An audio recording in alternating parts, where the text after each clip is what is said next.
Hello again. This is PHE 289 Soccer Officiating. I've decided to go ahead and lump rules 6 through 10 together, as these are short and according to the book. Once again, this book, one you've got for the class, spans only a few pages, really, when you get right down to it. That's pages 32 through 39. Okay, so not very many pages, but there's a lot of information in here that you're going to see, that you're going to need to know for the quiz and for the final. After this, though, rules 11 through 17, the information becomes much more specific with more nuances, I suppose, than previously thought with regards to rules 1 through 10. In that tells us about the penalties and fouls and describes fouls and what to do if and so forth. There's a couple of times too throughout the class that you're going to find that I'm going to refer back to items in previous rules, so that in fact you have an idea of the direction that I want to go with this and make sure that we're covering all of the bases.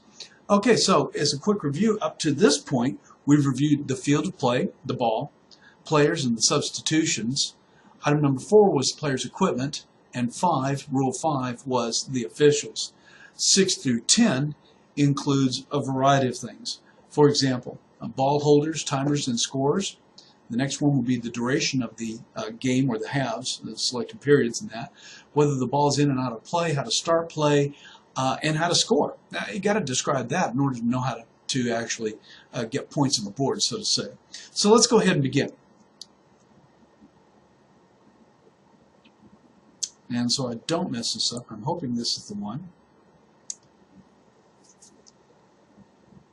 What we have here is rules 6 through 10. This is my title page. Just going to go over a few things here, but I'm going to go ahead and give you a number of lecture tips, notes that may help you in the high school game, because my lecture notes will be specific to the high school game for this particular section. Okay. Anyway, take a look at this. As you see the slide here. Yes, it doesn't like me at all once again. So let me go ahead and do that. We're going to go ahead and do this one. Two ball holders are required. That number is going up at least 2. If the home team cannot provide them, visitors will be, the visiting team will be allowed to provide ball holders. You've heard them called a number of things. Let's face it, whatever works, works. They're part of the officiating crew, and that's going to be an important aspect of this rule. The timer, if the school provides one, count yourself lucky, okay? Often that's not the case. In high school, in most cases in Western Kentucky, you're responsible for getting the timing down. The officiating crew is responsible for that. Score, also a rarity around here. If you're lucky enough to have someone show up to work as that, they'll be responsible for all aspects of the recording of the game. That would include scores, misconduct, substitutions, the whole 9 yards. Team rosters, verification. However, team rosters are something that you have to have in your possession, and that's for obvious reasons. If in fact you have to eject someone, caution someone, write up reports or what have you that have individuals' names on them, you need to have that information, and verification of team rosters. On our next slide, this is also a very short rule. That was all of 6, believe it or not, but I'm going to give you some additional information on that here in just a few moments. Duration of the game and the length of the periods. This is also a short rule, and it describes the length of the game, including halftime, that kind of a thing. Basics, well, the game is played with 2 equal halves of 40 minutes each. Okay. The beautiful thing about this game is there are no timeouts. So theoretically, once the clock starts, it only stops for a variety of reasons, all covered in the rules. Once again, it's not a big problem. We don't have timeouts in this thing. We don't have TV timeouts in this thing, although that is creeping into the national game and in the collegiate game. But in addition to that, according to state adoption, if in fact they want to do that, you can have 4 20-minute quarters, if you would, and the reason for that would be simply heat or what other weather conditions that might make that necessary in the earlier part of the season, if in fact that's warranted. Check this part out. You need to know this one. If conditions prohibit the playing of the second period, the game will be considered complete. In other words, if the first half is done and it's 1-0 at the end of the first half, that's the way it's going to be recorded. It's a 1-0 game. Not going to be a happy time for everybody, but that is the official word. Okay. Item number 5 down there is halftime is 10 minutes, and it is 10 minutes of what we want you to do. And then here is when we stop the clock. We stop the clock for entry injuries or goals, penalty kicks, misconduct, be it yellow or red cards. In addition to that, anytime the official seems it's necessary to stop the clock, it gives you an awful lot of leeway. My recommendation is be sparing with that. Don't stop it all the time just for whatever it is that you might think is necessary. And there you go, Rule 7. Let's go on to Rule 8. How about this one? Start a play. Once again, only the basics are important here. The whistle is necessary to begin the taking of the kick from the center of the field. We'll talk a little bit more about that in a moment. There are only certain times when the whistle is sounded during the game. The referee is only responsible for those times outlined in the rules. We'll go over that in just a moment. The moment the kick is taken, all defenders must be 10 yards away. We've alluded to that. I'll show you a little bit more about that in just a moment. From the ball must be stationary in the center mark of the field. Goal may be scored from the kickoff. Keep that one in mind. Have I ever seen it? No, I've almost seen it on 3 occasions over the course of my many years involved in high school, collegiate, and USSF soccer. I've seen it almost happen on a couple, 3 occasions. The ball must be kicked forward. A little bit more about that in a little bit.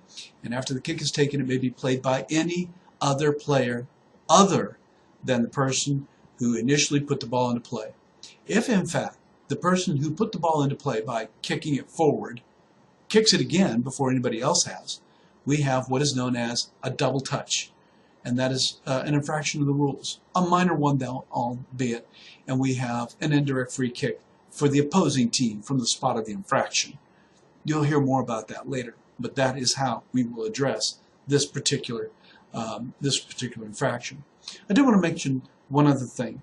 As we take a look at the start of play, and I'll show it to you in a diagram in a few minutes, this is where that 10-yard thing comes in, and you're going to be able to hear this 10-yard thing often, with one exception down the road. Anyway, this 10-yard thing is extremely important, where we're going to keep the opposing players 10 yards away from the spot of the free kick. Now, this is considered a free kick, or the start of play. Okay? You'll hear more about this in just a moment. Let's go on to Rule 9. Ball in and out of play. The lines that define the field are part of the field, so it's the tippy edge, external edge of each one of these lines that defines whether the ball is in and out of play. The ball must be totally over that line in order to be considered out of play. Notice that an extremely important point described in this rule, but it's not in Rule 5. Remember, Rule 5 is one about officials, that the referee shall sound the whistle, okay, when needed to indicate that the ball is out of play or for a foul. It says it here. It doesn't say it in Rule 5, which is kind of interesting, but this is where it is. We're going to drop the ball. If you don't know who kicked it last over the touch line or the goal lines, okay, I don't recommend that. I recommend you make a decision. If the ball becomes deflated, replace it as soon as you possibly can and restart the game with a drop ball. If neither team is in clear possession of the ball and the game is stopped for an injury, restart with a drop ball. Item number 4 there, simultaneous fouls by opponents. With the restart, that restart is going to be a drop ball, and then a team can score from a drop ball. Let's define the drop ball. Generally speaking, it's the referee will drop the ball from the waist, let it hit the ground, and it is at that time that the players can touch the ball. If the ball is touched prior to hitting the ground, the drop ball must be retaken. Why do I not like drop balls? Well, for a variety of reasons. One, I think it creates an aura of non-officiating. You haven't done your job. Many of these situations, drop the ball if you don't know who kicked it over the touch or goal lines. Come on, make a decision. There's 3 of you on this field that should be able to know what's going on. And if you don't, I guarantee once the ball goes into touch or over the goal line, the players will probably tell you who touched it last. If the ball becomes deflated, okay, fine. That one, you drop the ball. And when we're dealing with that in the goal area, we're going to drop it on the line furthest away from the goal line. More about that in just a few moments. If neither team is in clear possession of the ball and the game is stopped for an injury, we're going to restart the game with a drop ball. Okay, once again, that's plausible, but generally speaking, if it's in the center of the field and someone last touched it, I'm probably going to let that team whose player last touched it have the indirect free kick at that point. Simultaneous fouls, and generally speaking, that's a hard one to deal with, but okay, if it has to happen, we're going to restart with a drop ball. Don't forget that a team can score from a drop ball. Extremely important, okay? Item number 10, scoring. Hey, this is pretty simple, okay? Check this out. A goal is scored when the whole of the ball crosses over the goal line and under the crossbar between the uprights of the goal, okay? Got to go all the way in. Why is this so important? Why does it say that? The two people that we have on our lines, assistant referee 1, assistant referee 2, are charged with the responsibility of a number of things, but this happens to be one of the most important. That's why we need your fitness. After a ball has been kicked from the field towards the goal, it's incumbent upon the AR in that half of the field to play to run as fast as he or she can to get to the goal line, to look down that line and see if in fact the ball has indeed crossed wholly over the goal line, under the upright, in between the uprights, under the crossbar, and over the goal line. If in fact it's all the way in, we have a goal. But have I seen where in fact I've gotten to the end line, to the goal line, if you will, only to see that goalkeeper's hands, just on the ball so that it doesn't totally break the plane and shove back out? Yes, I have. That's why this game is so important, or it's so important to have these referees on the lines that can move. It's extremely important. Old guys like me, hey, we're getting too old for this. That's why we need the younger folks involved, and that's why it's important to have those fresh legs to get all the way down to the goal line to make these very important determinations. As you well know, soccer is not a high-scoring game, so therefore any opportunity to score needs to be legitimate and correct. That goal-scoring opportunity needs to be identified for what it is, and if it is a goal, we score it. But if it isn't, let's make sure that the referee is in place to tell everyone else that it is not a goal. Extremely important for you to understand, okay? Take a look at this. A goal can be scored during the following kick situations. That's kickoff. Remember, we've talked about that. A direct free kick, more about that later. Drop ball, we've already said that. Corner kick, more about that later. Goal kick, more about that later. Penalty kick, obviously. A goalkeeper's throw, punt, or drop kick. Huh? Throw? Wait a minute. It came from his hands? More about that in a second.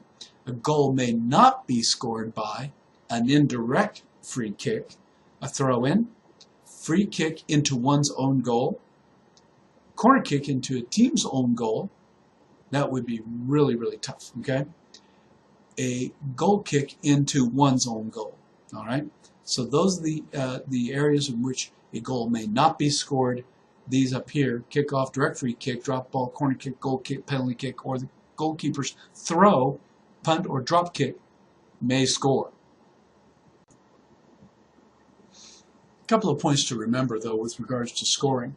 It's extremely important for you to understand that you, the referee, do not award points, okay? And as a result, you're not going to have a direct impact on who scores. That's entirely up to the teams. Likewise, in your book, in this section on scoring, in this Rule 10, where it identifies forfeits, all you can do is write to the General Sports Authority, the GSO, regarding who forfeited. In other words, who didn't show up. If the game was not started, the score is tied, and the offending team is ahead at the time. Or if the offending team is behind at the time of forfeit, the score at the time is the final score. All you can do is record the score, submit that information to the Governing Sports Authority, and be done with it. The GSO, the Governing Sports Organization, GSA, Governing Sports Authority. You'll hear that in other areas, sometimes in high school. Take a look down here. This is really, really important. Section 3 of this particular rule. The winning team is the team scoring the greater number of goals during the game. Okay? Do we have overtime? Yes, we do. We'll talk about that a little later. Now, if you will, what I'd like to do is provide for you another video, one that I want to make sure that we all have a handle on. The reason I'm providing you with this information is from a commonsensical point of view, but it's something that I've been able to develop over the course of the years as a soccer referee myself. And I just want to make sure that you understand that in these rules, there are some pieces that you need to know as an official before you walk out on the field. Let me give an example. On the screen right now is the example of a ball holder. Yep, we're required to have two. The home team is supposed to provide them. And generally speaking, that's what you get, okay? One of these two. What I'm talking about is the little boys and little girls from the local recreational league are generally selected to become boy or ball handlers, ball chasers, whatever you want to call them. My concern here is, as an officiating crew, remember that they are part of the officiating crew, is that you need to treat them as such. Inform them of what's going on and what is to be expected. Don't just leave that up to their imagination. You need them to follow play, and they need to get the ball into the opponents just as fast as they might to their brother who's on the home team. The other thing that concerns me also is that with this age child, they can get run over easily if they're not paying attention. And you understand these folks when they pay attention, when they don't. I'm very concerned about that. So I talk to them about that as well. I'll also ask if, in fact, they come in at younger ages than this. I'll go to the coach and ask, do you have anybody older? It's kind of important. So, when we go to the coach, we'll ask if they've got any ball handlers that might be just a little bit older. Sometimes, you're lucky to even get them. So anything to speed up the game, this is fine. And during the game, when in fact the home team complains constantly to you about the fact that they can't get the ball into play any differently or any faster, you can always say, hey, you didn't supply any ball holders today. You didn't supply any ball chasers today. And the visiting team has the same problems as you do. Next time, provide your own ball holders, and you'll probably have a better shot at it. So watch your ages and make sure that they understand what's going on. I would, as a referee, probably recommend that you not allow them behind the goals unless they're well behind the goals. Get them off the goal line. Get them away from the net. Have them stand a good 15 feet behind the goal. That's probably okay, but they don't need to be running around back there because that can be a distraction. Okay? How about this one? The timer. This is also in Rule 6. You are ultimately responsible for keeping time. Notice that she's got her watch on her right wrist, okay? Generally speaking, I'll have two of them. And you'll see an awful lot of our referees that do have two of them on their wrists. These are just some examples of some of the wristwatches that you can find. All of them electronic so that they're not affected, obviously, by rain or weather conditions, sweat, all those kinds of things. But you've got to have them easily accessible and easily operated, okay? The third one, of course, would be your scorekeeper. This person, like I said, this is a rarity, but they need to know what they're doing, and if they do know what they're doing, it's a wonderful, wonderful asset to have at the high school level. We don't have this very often. At the collegiate level, we have it all the time, and I love it. It's a very nice thing to have at our disposal.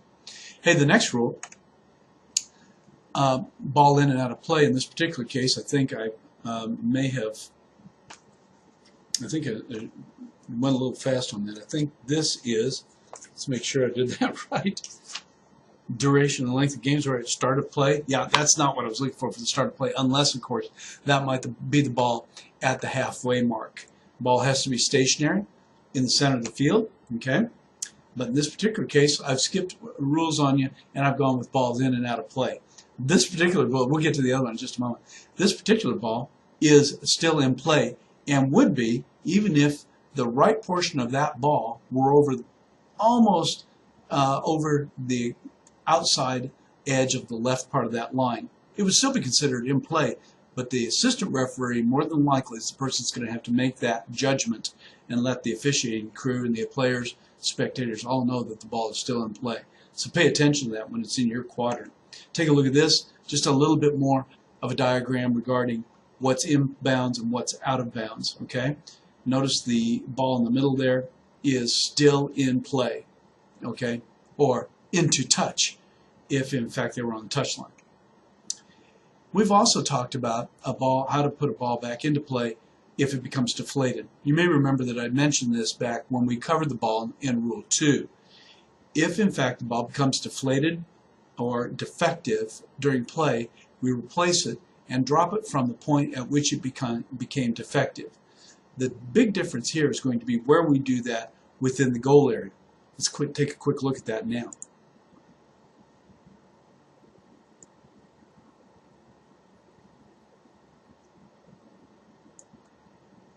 when in fact a ball becomes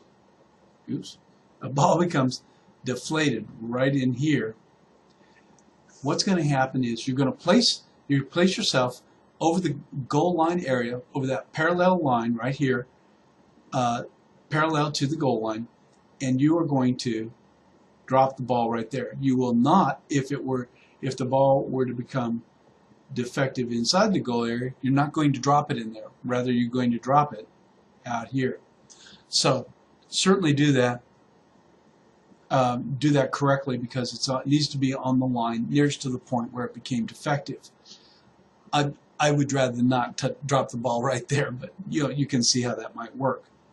The ball must be dropped and it must hit the ground before it is in play, and yes, you can score on a drop ball. Let's not forget that. So once the ball becomes defective, it has to be dropped. If during play, that is, it has to be dropped to restart play. Do they look like that when they become defective? And the balls actually, in this particular case, are very defective, so they probably would have been started with. But have I seen that happen before? Yes, I have. Okay. This is kind of another one. I don't know if you can read this very well. Anyway, this one, of course, says, the little caption reads, "I'm in play even when I bounce off the corner flag, goal post, or crossbar." Okay, yeah, still in play, right? The flag post here is declaring the fact that it's considered part of the field, just like the goal post or the crossbar. Now, there you go. I'm close to the line, but I'm still in play. According to this little guy right here, I'm on the line, but I'm still in play. And this one, way out here, says I'm all the way across the touchline, so therefore I am out of play. By the way, I thought I'd go ahead and mention the fact that when we talk about referees, let's go ahead and do that. When in fact we talk about referees and all the things that go along with that. Oops, I need to get used to my new location. Okay, and I'll just continue erasing my marks. Okay, when we talk about the flag, okay, the crossbar,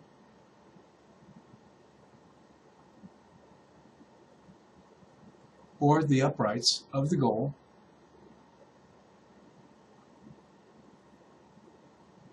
as being in play, there's also one other thing that's in play. And you need to make sure that you're very well aware of what's going on there. And it happens all the time. The referee who's in this area of the field, let's go ahead and lighten that up. Anywhere he or she goes, they're fair game. Okay? And have I seen referees with patterns like this? I certainly have. So if they get hit by the ball, they're considered part of the field. My recommendation to you, don't get hit by the ball. It's just that simple. So what I'm asking you to do is become familiar with the game. Observe the game from the outset and understand what's going on. Once you get the flow of the game in your own mind with regards to which team is going to do what and when, with which players, you'll not be in the way of play. Highly recommend it. We're going to talk more about that as we get into the nuances of the game and all the pieces that go along with that, because it can be a great deal of fun for you as a referee. Okay? Going on.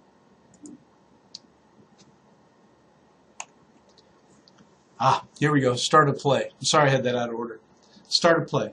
You may remember that we've talked about this big circle here. 10-yard radius, 20 yards in diameter. In this particular case, what we're going to do with the start of play is we're going to have the attacking team, or the ones who in the coin toss said we want kickoff, they're in their own half of the field of play, while the red team, the opponents, are in theirs. Now I'm not sure what this little guy's doing here, but anyway, that should be a red player. The deal is, the ball is tapped from the center mark. This red player doesn't need to be there. It needs to be way out here somewhere. The ball is tapped, and then at that point, once the ball is put into play by being put in motion, the red player then can come into the circle and attack the ball. Okay? But not until then. Do that well. And by the way, referees, position yourself at about the 8 o'clock mark so that you can see what's going on. Not back here, not on the line, or way out here. You may find yourself in a situation where you're not going to be able to see the entire play or flow of play. I recommend out here somewhere so that if in fact the play does go and continues this direction, you can follow it right behind it, which makes a great deal of sense when the time comes. There it is. There's my 20-yard in diameter circle, 10-yard radius, balls at the center, marked, ready for play. 9-inch spot, remember that, from your field markings. And once again, there's our field and how we would address the kickoff. Let's do that now. I mentioned to you that the ball, do this with my pen, that the ball will be placed right in here. That's that 9-inch mark, okay? All of the defenders are over here and the attackers are here at the start of play. The ball must be kicked forward, all right? And once it's touched, it may not be touched again by the same player who put it into play initially. If it is considered a double touch. Let's see if we can get this to work. Oh, that makes sense, doesn't it?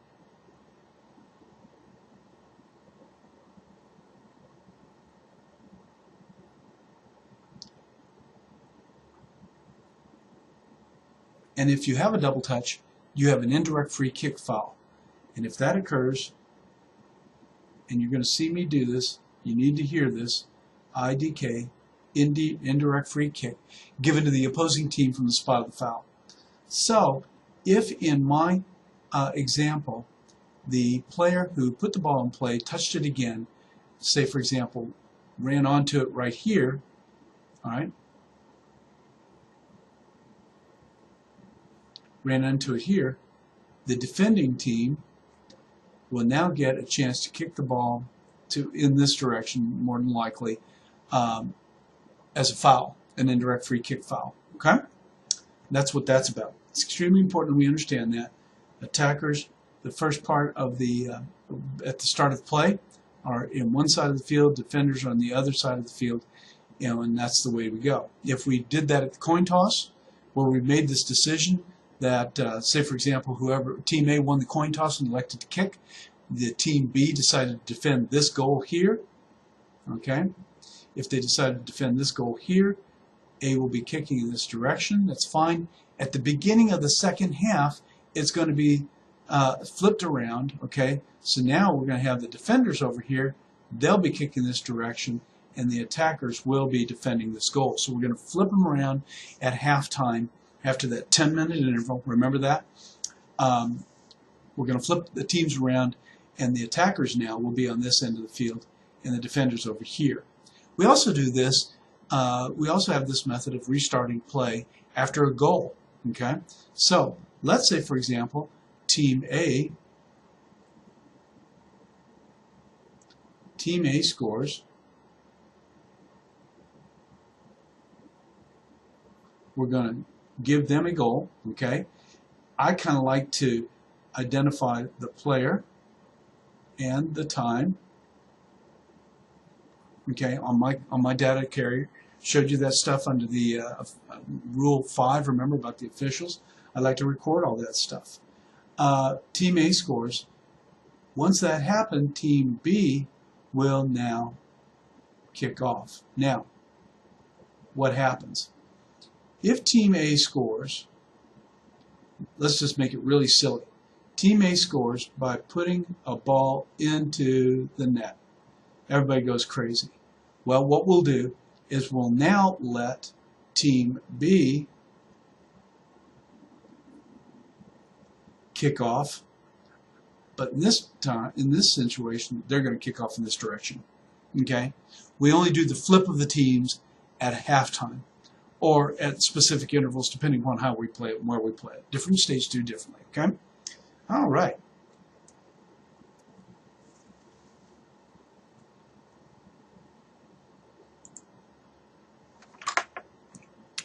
Scoring. Here's one that's tough. If the ball goes beneath the crossbar, between the uprights, and over the goal line and into the net, you scored. There you go. So once again, it's extremely important for you, the assistant referees in this particular case, to be able to make that determination. And honestly, sometimes that's extremely difficult to do. Once again, the goal may be scored from a kickoff, as I indicated. A direct free kick, we'll talk more about those. That's Law 13. Goal kick, we go 14, 15, 16, 17. You get the idea on this. Penalty kick, corner kick. The drop ball, we've already identified that.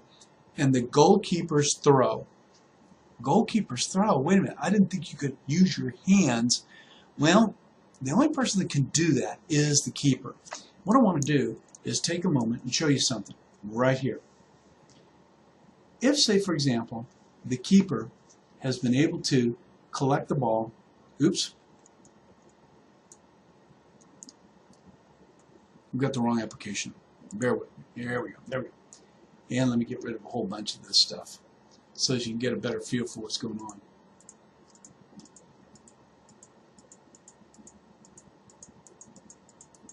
If the keeper has been successful in thwarting an attack by a team, okay?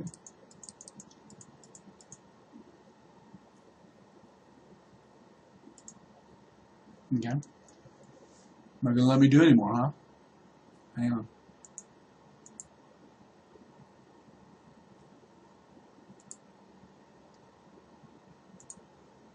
Let's say, for example, the keeper has been successful in keeping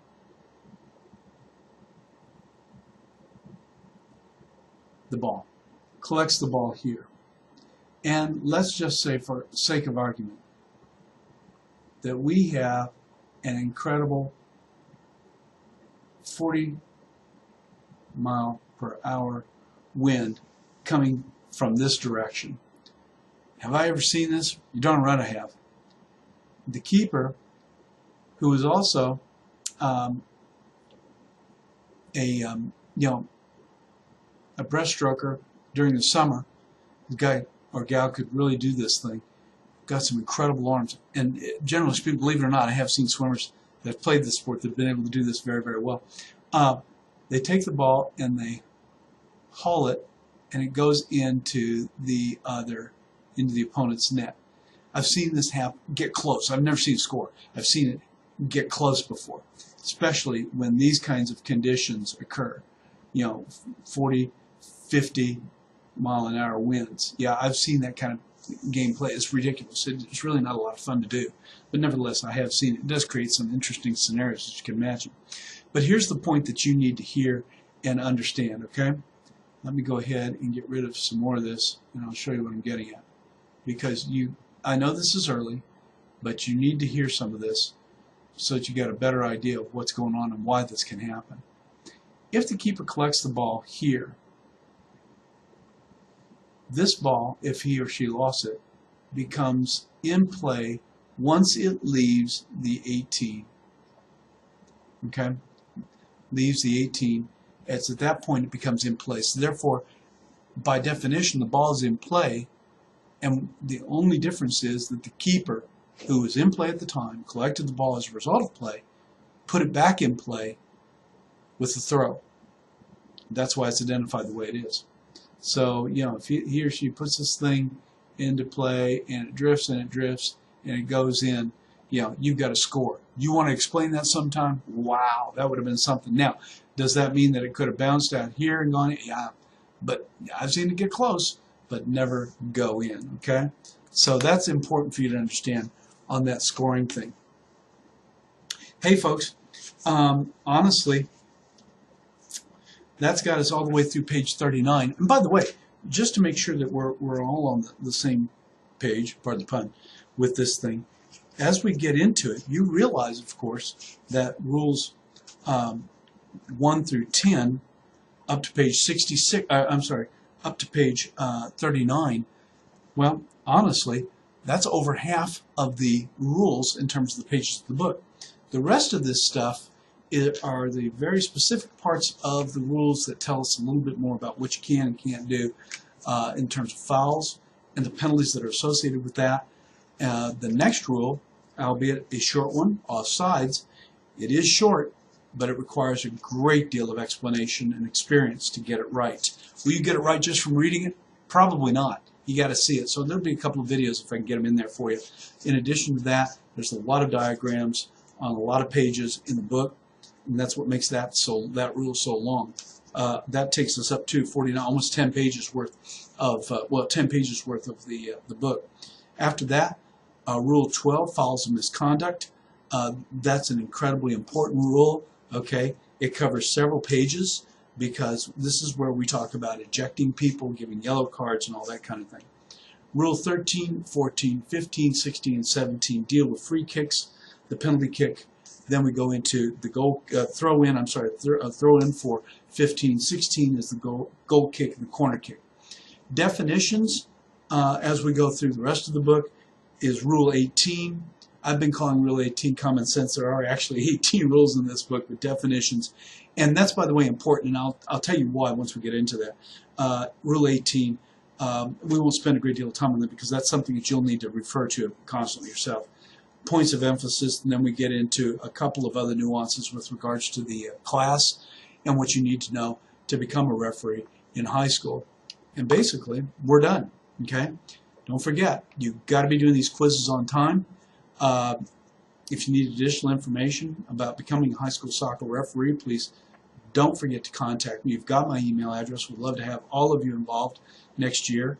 And we could even sit down, set up an appointment, have you come in, sit down, and chat with me a little bit about how to do that. Anyway, for now, we're all the way up to Rule 10 out of 18, if you will. But we've got a little bit more to go, okay? So bear with us and look forward to seeing you next time.